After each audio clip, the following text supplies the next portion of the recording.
All right, guys, welcome back to Keeping Up with the X-Men, and this one is rough. This one I was not looking forward to.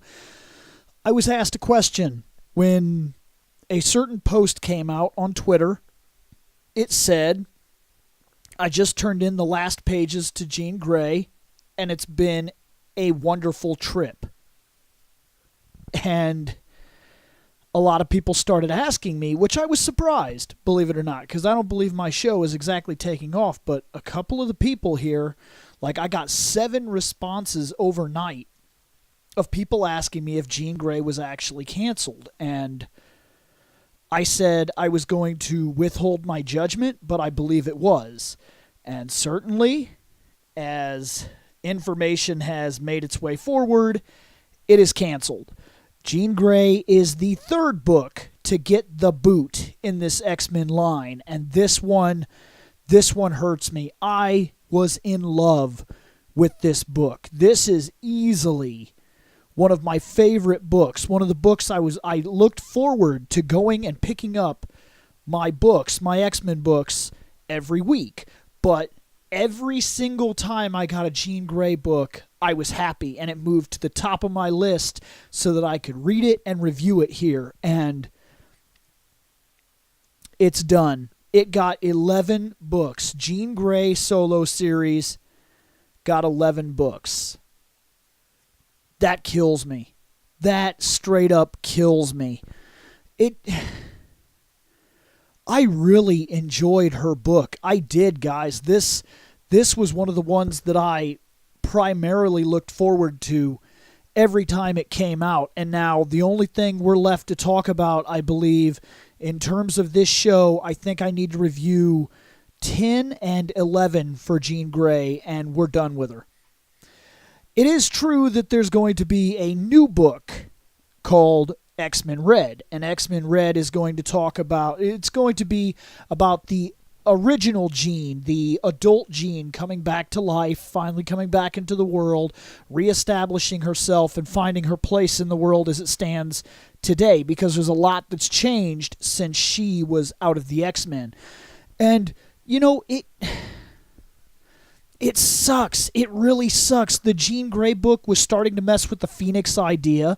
It was their chance to step away from continuity. I told you that I love the idea of how the young Jean Grey gets to interact with the continuity that's been laid down in interesting and fun ways. And man, it would have been cool to have the adult Jean Grey and the teen Jean Grey interact with one another and go over some of the craziness that is Jean Grey's life. And it would have been awesome. And I guess we could still get that in X-Men Red. But seeing Jean Grey, this book is one that's really got me. Guys, once again, all I could say is that I think this came down to the single issues not selling. And it's a shame. We have to support the books we want to see keep going, and none of us can do it alone. It is what it is. I bought the book. Other people didn't. It's gone. I mean, this is the nature of comic books, sadly. If you're going to get into comic books, understand that your favorite characters will not always persevere. Like right now, there's a Nightwing comic book for the DC guys, and people love Nightwing. But you know what? It's kind of crazy that people give Dick Grayson such high value, and yet they don't really support his book the way that you think they would. Because, believe it or not, it was not Dick Grayson that got the solo Robin title. It was Tim Drake. Tim Drake Robin got a solo Robin title.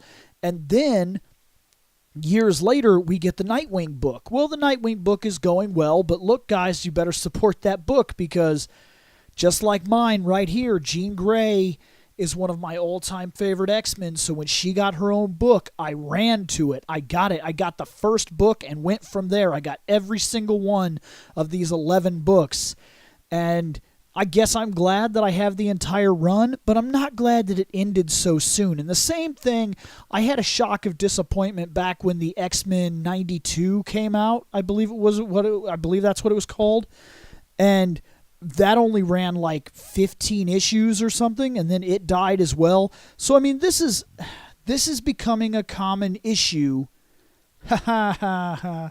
This is becoming a common issue with Marvel. It's not, these are not dedicated long runs that we're getting here. Jean Grey goes 11 books. Even if the fan base was supporting it, I don't know. And maybe they weren't. My mind is running in circles here as to what I'm supposed to say or what I'm supposed to do. But this is the third book that I've had to talk about getting the can, getting the boot. It's done. And so now we've had Iceman drop off the list, Generation X has dropped off the list, and Jean Grey has dropped off the list. And there are 3 books that are taking their place, and I will be coming in here to talk about those books as well. But it just, this one really gets to me. This one hurts because, you guys, if you've noticed, when the Jean Grey books come out, this show jumps straight to the Jean Grey reviews. That's a character I like a lot, and she's out. So this one especially hurts me, and I would like to have better things to say, but I believe I covered it in the last 2 videos, guys. You don't support the single issues, these books drop off, and this is, I think, what happened to her. And I've got other friends that read the X-Men, and they don't read the side books. Like, the side books are the ones that are getting killed off. Like, I got friends that read Astonishing X-Men, X-Men Gold, and X-Men Blue, but they don't touch these side pieces. They don't care about Cable, and they're not caring about Iceman, and they're not reading Jean Grey. And it's a real shame, because what happens is these books, they get buried under this mountain, and I really do believe that's what it is. It comes down to there's so much. Nobody wants to. Like, I do. I get every single X-Men book that comes out, but I'm a special case. A lot of other people will not do that. They see that there's so much material that it just kind of drowns them out, and they don't care anymore. And you know what? I understand that. You can't keep up with the amount of books that are out, and then you get disappointed because you jump into a book like Jean Grey comes out. That was for me. I was very excited. I jumped over to Jean Grey, I started reading it, and I had a great run. It was a good 11 books. It was solid titles. I enjoyed every single one legitimately, but it's done now. And it's done now because there's just too much, and this doesn't just affect... This affects the hardcore fan and the casual fan, because the casual fan doesn't want to jump into comics because they see that something like this only went 11 issues, and then they don't like that. They don't like the idea that they see it as an investment, and they know. Casual fans look at comic books and they say, man, how do I even get into this? Because it's so vast, it's so huge, I don't know where to begin. I don't know what like the 10 best stories are that I should read or something. And I get comments all the time about what are your 5 favorites, or what are the best X-Men stories and things. And for me, that's really difficult to answer, because like I grew up reading the Claremont run, and as far as I'm concerned, X-Men is the book that plays the long game. They mention something as far back as the Phoenix Saga. They mention a couple little things that tie into the Brood.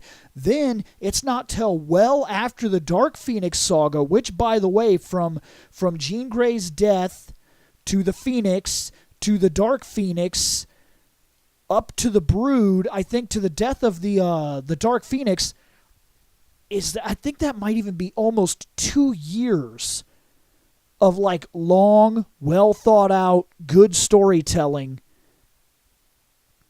And you don't get that from a lot of other books. Like, X-Men played the long game. It wasn't until well after, like probably about 6 books or so after the death of Dark Phoenix, Jean Grey, that we saw the Brood actually come into play. And the Brood was introduced as far back as the Phoenix Saga. So this is what I mean. It's hard to say, hey, you should definitely read just the Dark Phoenix, because you could tell somebody that. You could say it's easily one of the greatest moments in X-Men history. You should read it. And while I agree with that, I say go ahead and get yourself the graphic novel of the Dark Phoenix Saga, because, wow, that's great.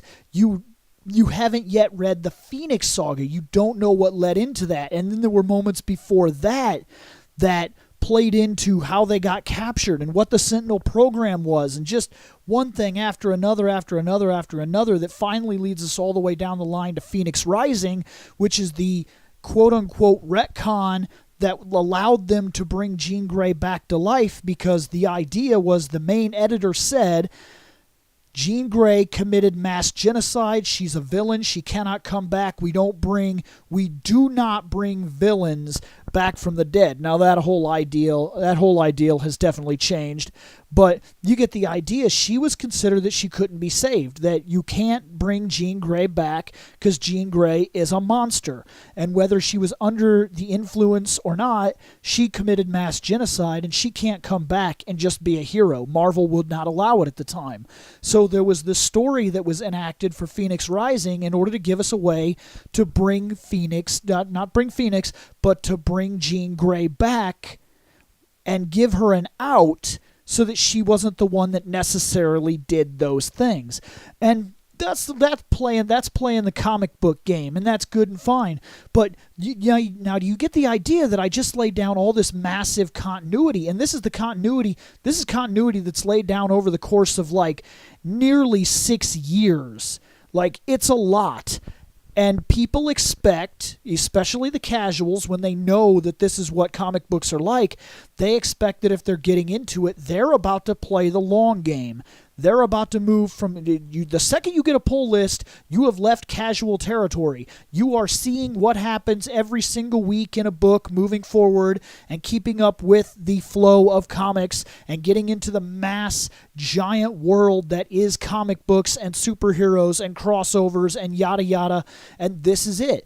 And now I would say that it's more casual to buy the graphic novels and you miss out on some of the side stories and so on and so forth. Definitely a topic for a different time.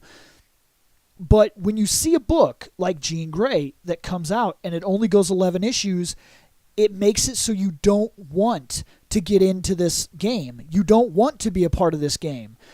And that hurts the casual fan. And the long-term fan, the hardcore fan, the guys like me that are in here that are buying books every single week, that read every single X-Men title that comes out, and about 15, 20, 30, 40 titles on the other side too, because I read Superman and a lot of other things like that. But for someone like me, they see a book like Jean Grey and they get excited because that's my character. That's my character. I can't wait. It's like, hey, there's a brand new standalone Wolverine original Logan type of thing going on. Like, sure, I got Old Man Logan that I get to read right now, but I don't got a Wolverine book. If there was a Wolverine book, which all new Wolverine is fine and good, but if there was a Wolverine book, yeah, I'm on it. I'm buying that. Especially if they put him back in the awesome Tiger Stripe original 1970s, 1990s variant. Oh, so awesome. I'd be on board for that in a minute. But let's say that Wolverine gets a book like that. Well, looking at the history now of the things that are laying out with the last 3 books and so forth on books that came before it, they're getting like 15 titles, they're like 15 issues, 10 issues, 11 issues, 5 issues in some cases, and then they drop off. So then the hardcore fan like me sees it and wants it. But then I got to ask myself, do I really want to invest in what might turn out to be 6 books and then they might go away? I don't know. So yeah, sadly Jean Grey is canceled. So we have 2 books left to talk about on Jean Grey, and then you will be permanently caught up with Jean Grey. We will, however, be able to replace the Jean Grey comic with X-Men Red, but that will be a team book. And it will not be the same thing. So, of course, I will be coming back in here to talk about the books that are on the way, and that should be interesting. But for right now, guys, that was it. We are caught up with Jean Grey. Later on.